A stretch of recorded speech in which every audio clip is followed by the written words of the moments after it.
Nah, yang anehnya, Ibu A dan semua anak-anaknya nggak ada yang mendengarkan suara ledakan tadi. Hai, balik lagi di Rumah Tua. Pernah lihat dari penggunaan ilmu santet nggak guys?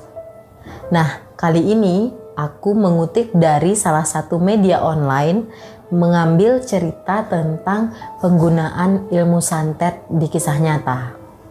Kita sebut aja namanya Yuli. Nah, Yuli ini yang menceritakan ya guys.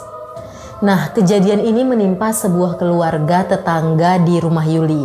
Keluarga ini terdiri dari seorang janda yang memiliki 6 orang anak dengan anak perempuan tunggal.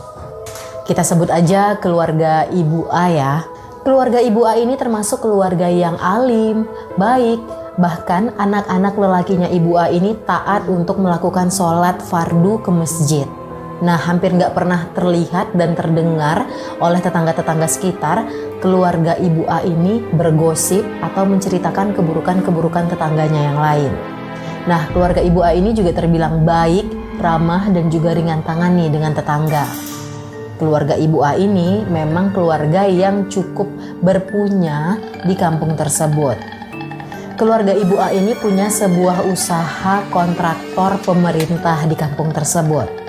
Kejadian ini terjadi setelah beberapa anak dari Ibu A ini menikah dan sukses. Kecuali yang paling bungsu, dia masih lajang tapi sudah memiliki pekerjaan yang bagus di sebuah perusahaan asing multinasional. Beberapa kali Yuli ini suka begadang nih sama ayahnya sampai tengah malam.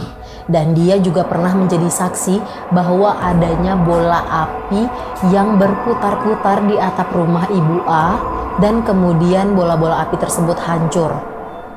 Hancurnya bara api ini seperti percikan-percikan bara api yang jatuh dari langit mengguyur genteng rumahnya Ibu A. Bahkan bukan cuma melihat bola-bola api yang mengitari genteng rumah Ibu A, pernah terjadi suara ledakan yang menggelegar yang didengarkan oleh warga-warga sekitar. Nah, karena kaget, warga-warga sekitar akhirnya keluar dong dan sambil nanya, denger nggak tadi? Rumah siapa ya? Rumah siapa ya? Nah, kejadian suara ledakan ini terjadi sekitar jam 9 malam. Masih belum terlalu malam lah ya. Jadi warga ini pun bertanya nih ke warga-warga sekitar tentang suara ledakan tersebut. Tapi warga-warga ini dia nggak ada yang tahu itu tuh suara ledakan apa. Sampai pada akhirnya keluarga Ibu A ini nggak ada yang keluar ya. Sampai akhirnya mereka khawatir takut terjadi apa-apa dengan keluarga Ibu A. Warga pun akhirnya berbondong-bondong datang ke rumah Ibu A. Mereka pun mengetok pintu. Assalamualaikum Ibu A. Assalamualaikum. Nah, Ibu A pun keluar. Warga bertanya, Bu, ada apa ya Bu? Tadi saya dengar suara ledakan. Nah, yang anehnya Ibu A dan semua anak-anaknya nggak ada yang mendengarkan suara ledakan tadi. Nah, long story short, setelah beberapa lama kejadian suara ledakan tersebut, Ibu A pun akhirnya jatuh sakit. Dia sering muntah darah dan ada penyakit-penyakit komplikasi lainnya. Padahal Ibu A ini dulunya termasuk orang yang hidup sehat dan juga kondisi tubuhnya ini fit dan bugar-bugar aja. Nah, karena sakit, akhirnya Ibu A ini meninggal dunia. Setelah Ibu A ini wafat, anak-anaknya ini masih nggak percaya nih kalau ibunya ini kena sihir. Dan mereka pun berinisiatif untuk mencari salah seorang ahli ibadah untuk dimintai meruqyah rumah mereka dengan metode ruqyah syariah.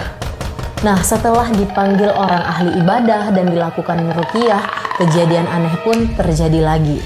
Ketika ayat-ayat suci Al-Quran dilantunkan di rumah Ibu A tadi, mulai muncul benda-benda seperti keris, gunting, ikatan-ikatan aneh, dan benda-benda nggak lazim lainnya. Benda-benda tersebut muncul ada yang di dalam rumah, ada yang di teras samping, ada juga yang tiba-tiba keluar dari dalam tanah, persis di dekat pintu depan tempat suara ledakan yang menggelegar itu terdengar. Anehnya lagi, keris yang muncul dari permukaan tanah itu seperti menggali sendiri untuk keluar. Kejadian aneh ini nggak cuma disaksikan oleh anak-anak Ibu A dan orang yang ngerukiahnya aja, tapi juga disaksikan langsung oleh beberapa warga setempat yang juga penasaran dengan hasil dari rukiah tadi.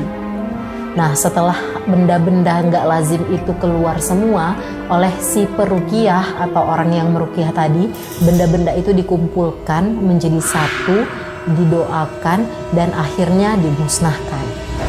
Itulah dia tadi cerita tentang kisah penggunaan ilmu santet yang disampaikan oleh, kita sebut aja namanya, Kak Yuli. Buat kalian yang ada ide-ide dan saran-saran untuk video selanjutnya, bisa tulis di kolom komentar. Jangan lupa follow TikTok dan IG kita ya. Thank you for watching and I'll see you in the next creepy video.